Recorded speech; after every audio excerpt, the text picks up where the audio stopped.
Ya, comenzamos entonces 41 participantes en la noche de hoy. Vamos a pasar a compartir entonces el último PPT del trimestre, en donde nosotros vamos a reflexionar principalmente eh, sobre los puntos que hemos tenido que ver en todo este siglo XX. Ya recordemos, voy a estar revisando el chat, ¿cierto? Cada cierto momento. Recordemos que nosotros comenzamos esta unidad revisando el imperialismo, el colonialismo.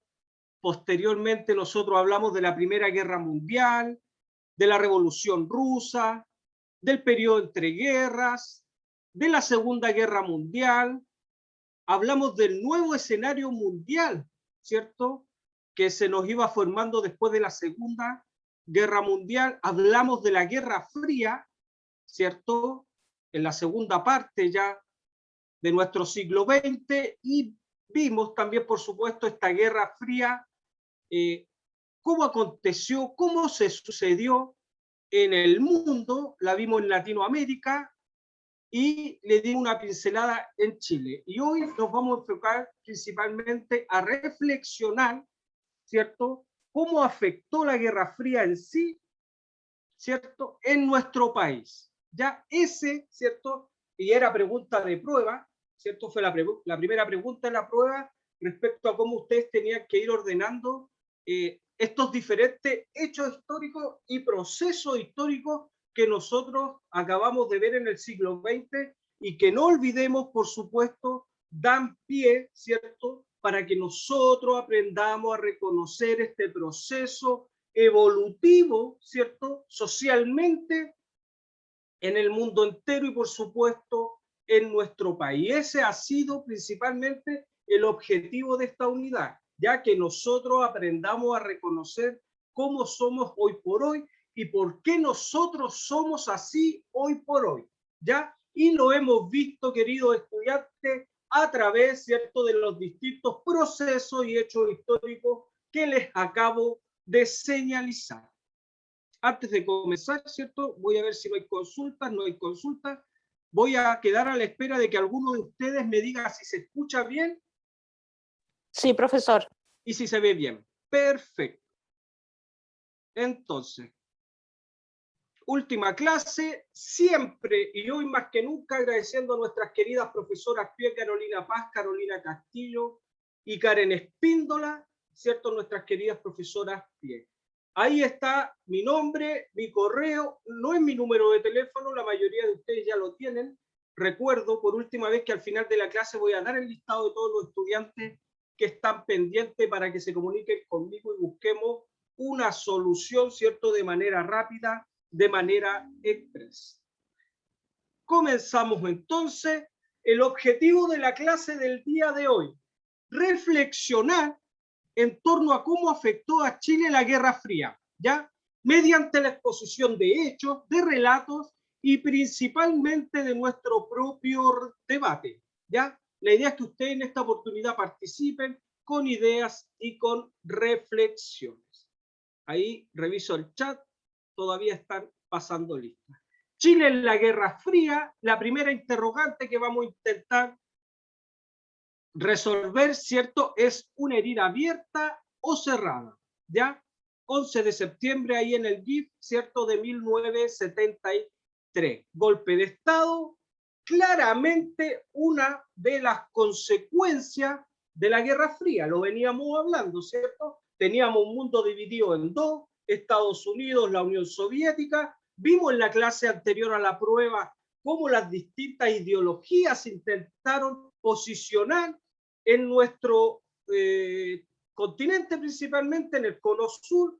Vimos cómo la Unión Soviética, a través de la dictadura castrense que se estaba formando en Cuba, ¿cierto?, y a través de sus diferentes guerrillas, intentaron, ¿cierto?, avanzar con su ideología comunista. Y por otra parte vimos la represión de los Estados Unidos a través de este nefasto plan Cóndor, del cual hemos hablado bastante, ¿cierto? Trágico, letal, sangriento, ¿ya?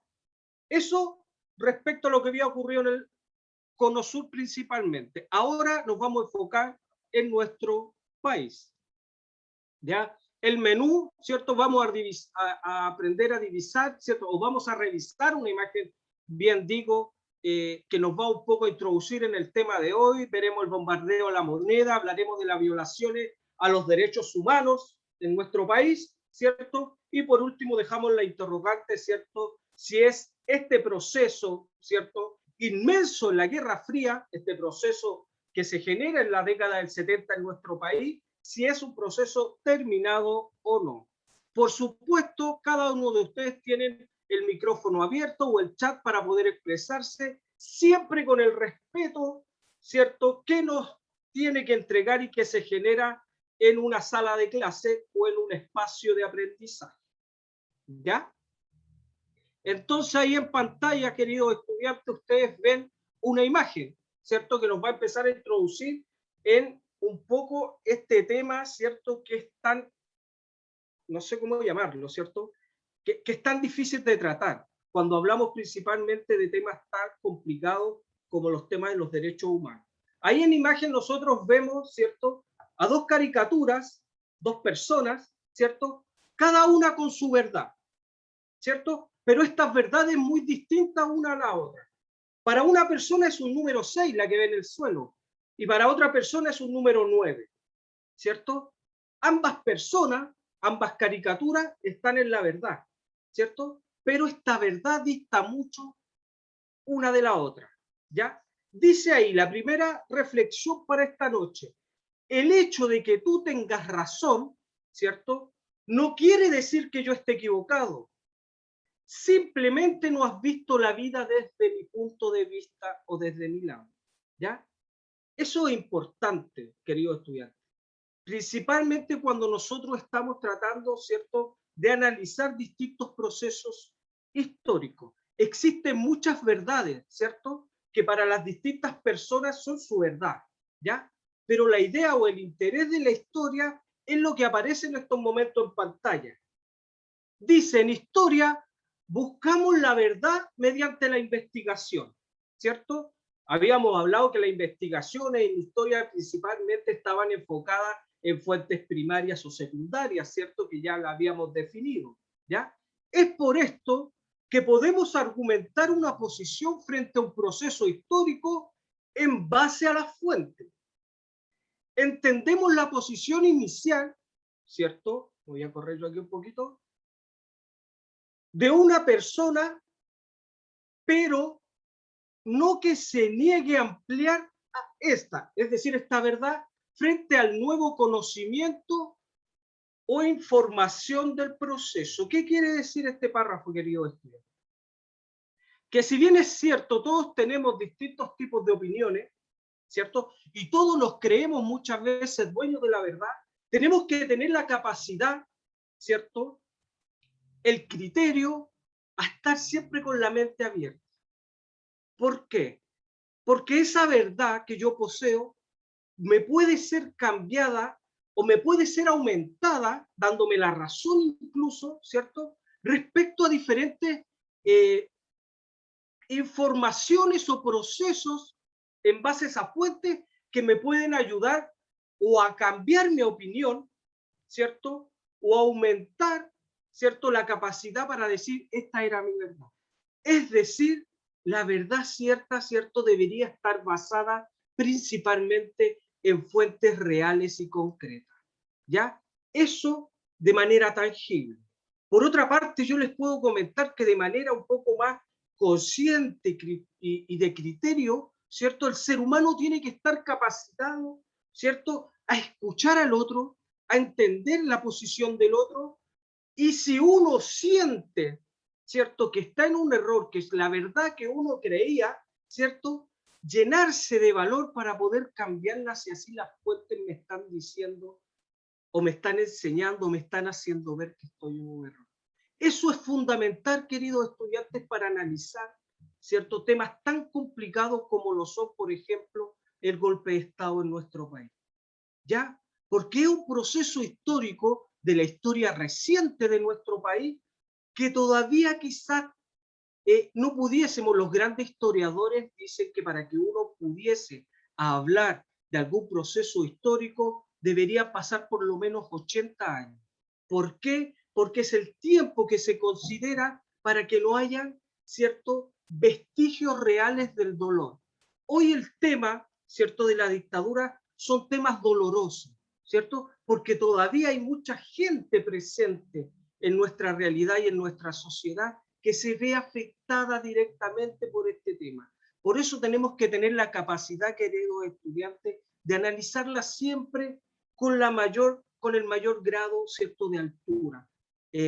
Importantísimo que eso, ¿cierto?, les quede claro, que lo manejen y que lo hagan suyo, por supuesto. ¿Ya? A continuación, vamos a ver un video que un poco nos habla respecto a la tolerancia y a la negación que enfrentan algunos personajes en nuestra sociedad, incluso, ¿por qué no decirlo, todos nosotros? Escuchemos. La verdad de las cosas que yo encuentro que no se violaron los derechos humanos, sino que aquí se combatió y se derrotó a los terroristas. A ver, Juan, perdona. Ahora, de verdad que yo no puedo entender que alguien todavía sostenga algo como lo que usted está diciendo. ¿Sí?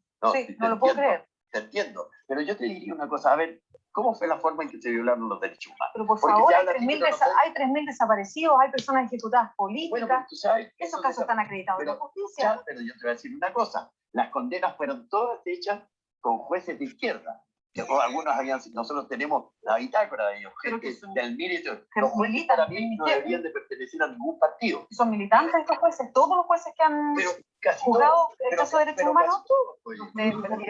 Ahora yo te digo lo siguiente. Leo, Juan. Oye, Beatriz, tú me dices a mí 3.000 desaparecidos. Exactamente. Yo te voy a preguntar lo siguiente.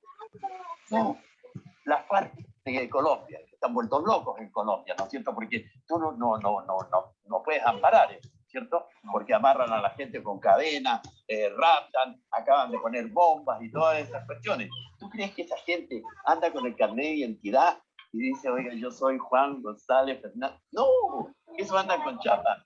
Y de esos hombres que son detenidos, desaparecidos, que tú me dices, ¿cómo no se violaron los derechos humanos? Yo te voy a decir lo siguiente. Caían 4 en el combate. Cuando terminaba el combate, que tú me dices que no hubo combate.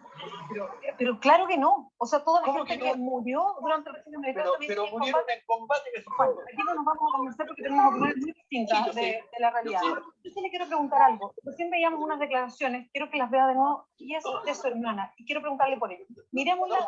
No perdamos el tiempo en eso porque yo ya la vi. Y te voy a contestar lo de mi hermana. Recién. Te voy a contestar lo de mi hermana, pero me tienes que dejar a mí, ya que me trajiste al programa, que yo te diga por qué esa gente era detenida, desaparecida. Porque esa gente, cuando nosotros, yo no estaba en eso, pero cuando las Fuerzas Armadas, ¿no es cierto?, los daban de baja, inmediatamente querían identificarlo, pero no tenían carnet. Si tú al comandante Pepe le dabas el nombre de Elizondo, que era de Punta Arenas, poco menos que te crucificaban, porque ellos no querían que te dieran los nombres. Entonces, ¿cómo tú no podías llegar a los parientes? Es decir, más todavía. Se llamaban a los parientes a veces y ¿a qué hora va a venir? No venían. ¿Sabes por qué no venían? Porque, bueno, están las dos posiciones. Sí. No venían, ¿sabes por qué? La verdad de las cosas que...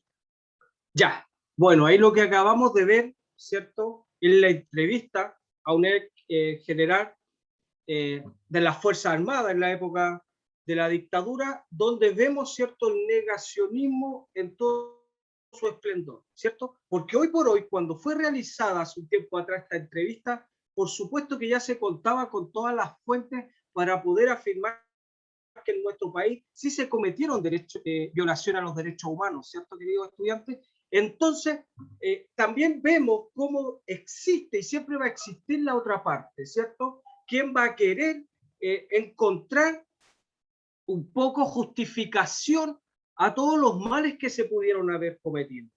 Es en ese punto cuando nosotros hablamos del negacionismo, ¿cierto? Cuando hay algo y hay una verdad establecida, ¿cierto? Y hay gente que, aun cuando le estén mostrando, ¿cierto?, con pruebas empíricas, no la va a reconocer. No la va a reconocer principalmente porque esto le afecta, ¿cierto? Y podría ser llegado y nombrado, por supuesto, culpable. Eso por una parte. Por otra parte, agradezco mucho, ¿cierto?, el debate que se está generando en el chat.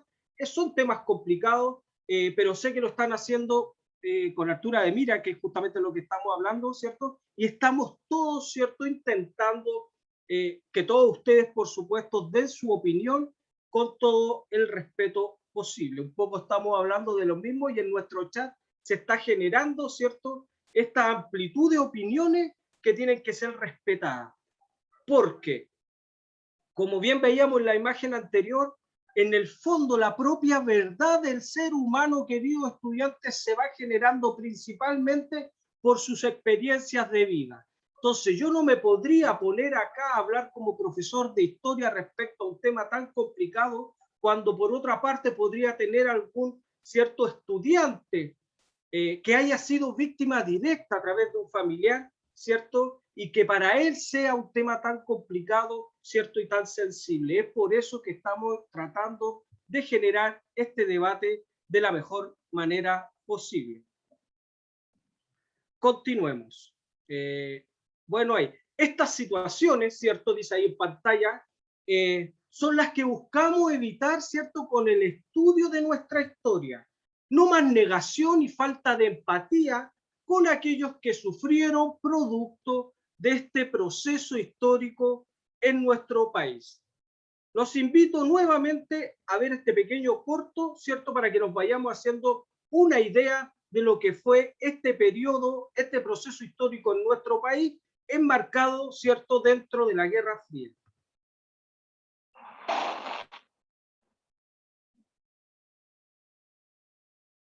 Los aviones siguen atacando al Palacio de la Moneda.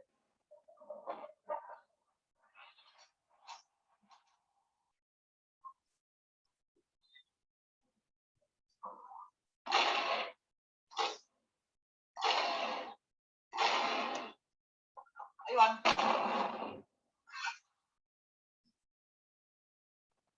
Son las 12 del día, 9 minutos 30 segundos. Esta es Radio Cooperativa, 11 de septiembre de 1973. El centro de Santiago se está convirtiendo en un campo de batalla.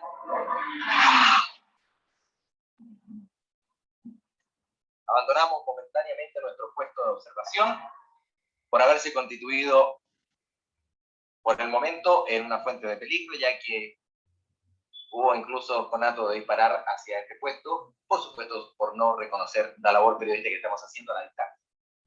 Ya, bueno, ahí lo que acabamos de ver, ¿cierto?, fueron las imágenes propias in situ de lo que se vio esa mañana del 11 de septiembre de 1973, ¿cierto?, en el Palacio de la Moneda. ¿Qué veíamos históricamente, ¿cierto? ¿Qué tiene trasfondo históricamente esa escena? Bueno, vemos, ¿cierto?, como por una parte, y recordemos también como en el gobierno, ¿cierto?, que se encontraba desde 1970 al 73, ¿cierto?, era Salvador Allende, ¿cierto?, gobierno, el primer gobierno socialista en el mundo elegido por voto popular, lo que, por supuesto, a Estados Unidos nunca le pareció, ya que estábamos hablando y lo vimos en clases pasadas, ¿cierto?, de la inserción de la diferente ideología y en las cuales ambas, ¿cierto?, se disputaban los distintos países del continente. Por supuesto que hubo ayuda, ¿cierto?, estadounidense. Está la mano de los Estados Unidos detrás de la Junta de Gobierno en Chile, ¿cierto?, que va a propiciar el golpe de Estado de 1973. En el fondo lo que estamos viendo es, ¿cierto?, la democracia, el neoliberalismo de los Estados Unidos contra un gobierno de Salvador Allende, que hay que decirlo también, no fue bajo ningún punto, bajo ningún índice, un gran gobierno. Se podrá discutir si el gobierno de Salvador Allende contó con un bloqueo de Estados Unidos, principalmente en el tema de escasez alimenticia, ¿cierto? La realidad es que entre el 70 y el 73 fue una realidad muy complicada para nuestra sociedad. Distinto es, y es harina de otro costal, si estuvo bien, si estuvo mal, ¿cierto?, dicho gobierno, o si estuvo bien o si estuvo mal, ¿cierto? Yo creo que estuvo mal, ¿cierto? La forma en que se hizo el golpe de Estado, ¿cierto?, que trajo tantas y tantas repercusiones negativas en la década del 70 y del 80 también, como lo vamos a ver ahora. Las preguntas acá que surgen después de este video es, ¿qué sientes tú al momento de ver este hecho? ¿Cierto? Quizás ustedes son mucho más jóvenes, que yo, por supuesto, ¿cierto? Pero tienen, ¿cierto? O me imagino deben haber escuchado en su familia, ¿cierto? Testigos directos, ¿cierto? De vivir en esa época, cómo afectó ese hecho en Chile. Si ustedes me preguntan a mí, por supuesto que me siento mal como chileno, ¿cierto? Al ver cómo nuestra patria, ¿cierto? Nuestra nación cae desgraciadamente en fuego de nuestro propio ejército, ¿ya?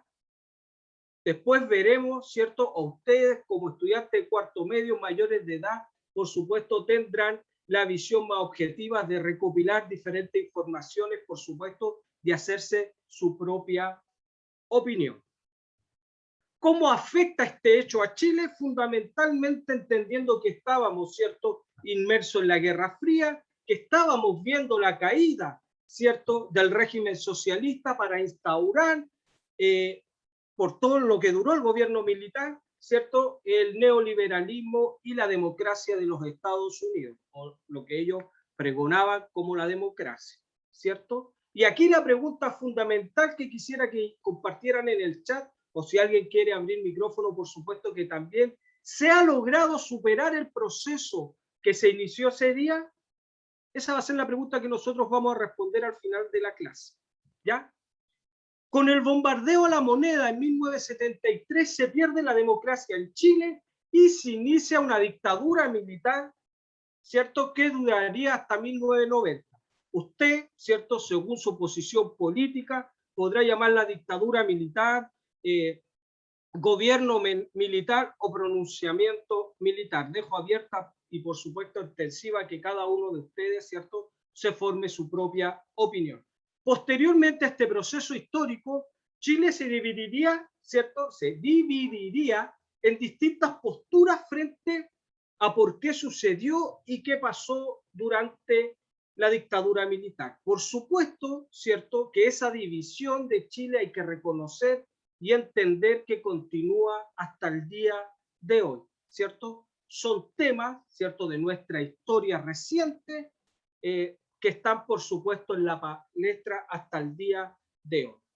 Violación de los derechos humanos en esta época, ¿cierto?, efectuadas principalmente por Carabineros, Fuerzas Armadas, la DINA y la CNI, que son estas organizaciones de inteligencia creadas en el gobierno militar. Se utilizó el asesinato, la tortura física y psicológica, secuestro y violaciones sexuales. Caso más conocido, la Caravana de la Muerte de 1973, ¿cierto?, que un poco lo que sucedía en este plan Cóndor a nivel latinoamericano, pero más bien enmarcada en nuestro país de norte a sur, por supuesto, y que tenía como principio fundamental investigar, ¿cierto?, a través de las Fuerzas Armadas, a todos los detenidos que habían sido, como bien digo, y vuelvo a repetir, detenidos en la época del 73. Los hornos de Lonquén de 1978, los casos desgollados, ¿cierto?, de 3 participantes y militantes del Partido Comunista, y sin lugar a dudas también el caso Quemado en 1986 que afectó a Carmen Gloria Quintana y a Rodrigo Rojas de Nigri, ¿cierto?, que es donde el ejército, desgraciadamente, y en una protesta que se producía en el centro de Santiago, quemaron desgraciadamente a estos jóvenes que participaban en las protestas. Los principales centros de tortura en nuestro país fue el Estadio Nacional, el Estadio Chile, el Buque Escuela Esmeralda, desgraciadamente Pisagua, Tejas Verde, Cuatro Álamos, Londres 38 en el centro, ¿cierto?, y Villa Grimaldi, por supuesto. Ahí esos son datos que necesitan manejar y que son importantes, aunque el tema, por supuesto, no lo es. ¿Ya? Escuchemos. Es difícil entender encontrarse con este tipo de gente, como el caso particular, en este caso de Nelson Neyri, de esa brutalidad, de ese desprecio por la vida de las demás personas. Y en la Feroz Serpentia encuentra esa maldad que tenían hoy y que yo creo que todavía la mantienen. Le dijo en su cara, ¿no?, que él había torturado y matado a su hijo. Nelson Lillo es un criminal. No es otra cosa que eso. Estimo que Nelson Lillo es uno de los gestadores de este complot para asesinar a mi padre y posterior encubrimiento. Estoy segura que Nelson Lillo sí fue parte de los policías de investigaciones que a nosotros nos tuvieron secuestrados, a Eduardo Jara y a mí. Cuando Nelson Lillo me torturó, éramos menores, yo era menor de edad, él como andaba bien vestido, él para torturarse subía. Bueno, se nos fue ahí un poco, pero veíamos por supuesto el relato de diferentes víctimas de esta persona, ¿cierto? Parte del ejército, Nelson Lillo, ¿cierto? Un torturador durante la dictadura militar. Son muchas y varias, ¿cierto? De estas personas que participaron de parte del ejército que no han recibido un juicio y sanción por sus delitos, y que a mi parecer, ¿cierto?, es lo que mantiene la brecha abierta del dolor, ¿cierto?, de esta gente, ¿cierto?, que no hemos sabido como sociedad ni como nación en los tiempos recientes responder, ¿cierto?, ni dar solución a cada uno de los derechos humanos que se pasaron a llevar en dictadura. ¿Ya? Ahí la pregunta, ¿cierto?, ¿por qué se deben cuidar los derechos humanos? ¿Cierto? Sin lugar a duda, a mi parecer, tiene que ver, ¿cierto?, con no volver a cometer las atrocidades que hemos cometido como país y como nación. Varias veces, queridos estudiantes, hemos hablado, ¿cierto?, respecto a que si el hombre ha aprendido o no ha aprendido de los errores del pasado. Técnicamente, ¿cierto? Y definiendo la historia, uno puede entender la historia, ¿cierto? O cuál es el interés de la historia en el hombre, ¿cierto? Es aprender a conocer los errores que se han cometido en el pasado para que no las volvamos a repetir en el futuro. Hemos visto solamente en este siglo XX como el hombre no ha aprendido nada de esto. Después de la Primera Guerra Mundial, existió una Segunda Guerra Mundial mucho más cruel y sangrienta. Después de la Segunda Guerra Mundial vivimos prácticamente 40 años inmersos en la Guerra Fría. Entonces son momentos de reflexión, de pensamiento, ¿cierto?, internos de cada cual, y que cada uno de ustedes, por supuesto, se pueda generar su propia verdad. Ojalá verdad, por supuesto, basada en fuentes reales y concretas. ¿Ya? Chile, dice ahí en pantalla, queridos estudiantes, ha superado lo sucedido durante la Guerra Fría. Yo agradezco nuevamente la participación que ustedes han tenido y que están teniendo, ¿cierto?, en el chat. Ojalá no se desenfoquen y puedan, por supuesto, expresar sus opiniones con todo el respeto posible. ¿Ya? Son clases complicadas que llaman a la reflexión, pero que nos hace, por supuesto, convertirnos en seres pensantes, ¿cierto?, de criterio formado, para que nos vayamos también convirtiendo lentamente y poco a poco en buenos ciudadanos. ¿Ya? Pregunta: ¿existe relación entre los procesos sociopolíticos actuales en nuestro país y los de la Guerra Fría?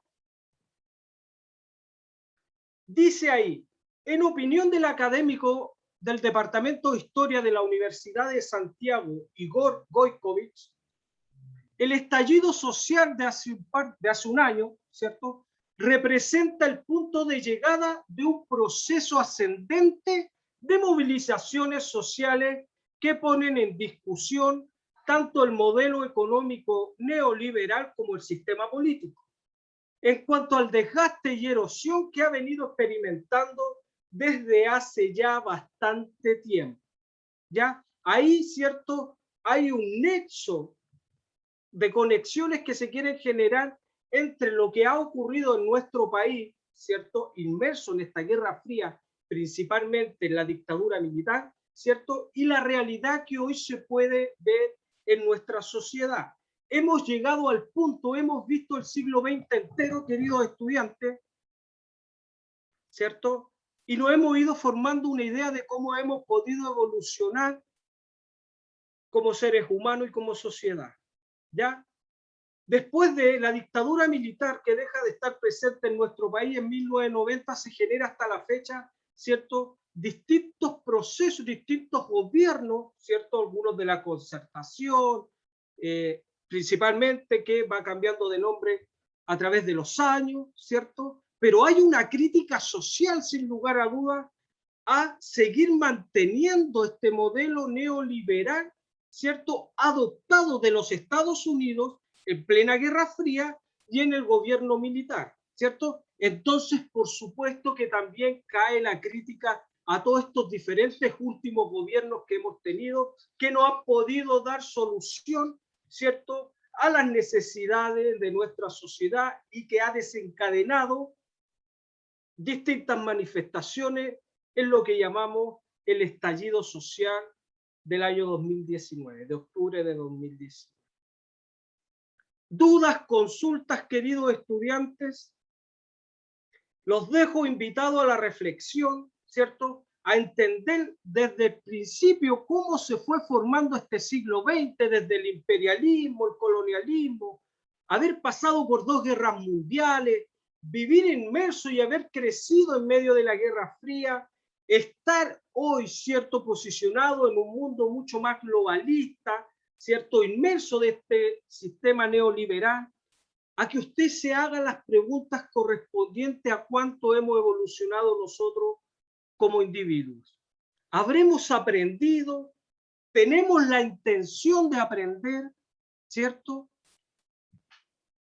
Usted está llamado como un adulto y como un estudiante de cuarto medio pronto a titularse, ¿cierto?, a generar el debate propio en su conciencia, ¿cierto?, en base a la enseñanza, en base a la información de primera y segunda fuente, y principalmente, queridos estudiantes, en base a la experiencia. Para mí ha sido un honor haber estado con ustedes, principalmente este segundo semestre, porque es cuando yo considero que hemos intentado, ¿cierto?, entregar hacia todos ustedes las diferentes herramientas para que se vaya formando su propia idea, ¿cierto? Y a no olvidar nunca, principalmente, a entender el proceso evolutivo del hombre sobre la Tierra. Lo vimos en el primer trimestre, ¿cierto?, con la geografía física, con la geografía humana. En este segundo trimestre lo hemos llevado al siglo XX, ¿cierto?, con sus distintos conflictos y sus distintos avances, y estamos desencadenando y llegando, por supuesto, a la realidad de hoy. ¿Ya? Tercer trimestre nos vamos a enfocar principalmente a las distintas economías que han existido a través de la historia y hablaremos sobre la sociedad que estamos formando de manera social, política y principalmente económica. ¿Ya? Ya cumplimos el tiempo, desgraciadamente, siempre se nos hace poco. Revisen el material, busquen información y nunca pierdan ese interés por querer investigar la verdad. ¿Ya? Les dejo un abrazo enorme. Nos vemos la próxima semana con el tercer trimestre. Y me voy a ir sin antes repetir a cada uno o nombrar a cada uno de los estudiantes que me están debiendo trabajos, ¿ya?, para que se acerquen a mí y me escriban, ¿cierto?, para que podamos, ¿cierto?, encontrar la solución lo antes posible.